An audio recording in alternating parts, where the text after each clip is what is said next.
Okay guys, aku nak kongsi lah sikit. Last week aku ada pergi satu homestay ni. Homestay ni berada di Hulu Langat. Nama homestay ni adalah Legacy Ziman Riverfront Homestay. Ada tempat main bola.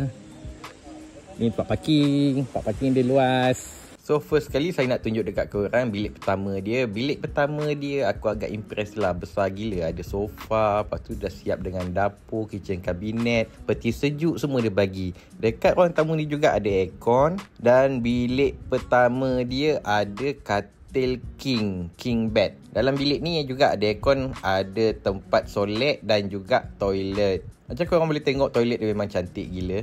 So setan yang pertama punya bilik ni, kita pun pergilah dekat yang seterusnya. Next kita akan pergi ke arah dapur. Korang akan jumpa dapur dia dulu kat sebelah bilik pertama ni. Dapur dia pun memang amazing. Siap dengan meja makan 6 kerusi pun dia ada bagi. Lepas tu ada karaoke set lagi. Kalau korang nak melalak sampai lewat malam pun tak ada hal. Dekat dapur pun ada meja lagi 4 kerusi. Lepas tu ada mesin basuh. Peti sejuk ada untuk korang letak barang-barang kalau korang plan nak buat BBQ dengan family dan kawan-kawan. Dekat dapur ni pun ada satu bilik kecil yang boleh muat 2 orang. Tapi bilik ni tak ada aircon. Dia hanya menggunakan kipas di dinding. Dan barang-barang mainan korang boleh dapatkan dekat dalam bilik ni. Ada bola, ada raket badminton, macam-macam lah. Carrom pun ada. Ada toilet satu. Sebelum kita sambung ke bilik seterusnya, aku nak bagi dulu bola ni dekat anak-anak. Okay, next ni bilik ketiga lah kan. Sebab tadi bilik kecil tu dah kira bilik kedua dah. So korang faham lah, korang tengok sendiri macam mana bilik ni. Ada satu katil besar, satu katil single. Dia ada toilet, ada dapur sendiri dan juga peti sejuk. Ada TV,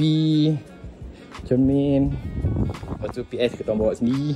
Okey, kita pergi pula ke bilik seterusnya, iaitu bilik yang keempat. So guys, untuk bilik ni basically dia sama je dengan bilik yang ketiga tadi. Ada satu katil besar, satu katil single, satu toilet dan juga satu dapur. Peti sejuk dengan microwave pun dia bagi. So depan bilik korang juga akan nampak ada satu tempat untuk korang main badminton. Dan tepi bilik ni dia ada satu tempat untuk korang letak anak-anak korang main.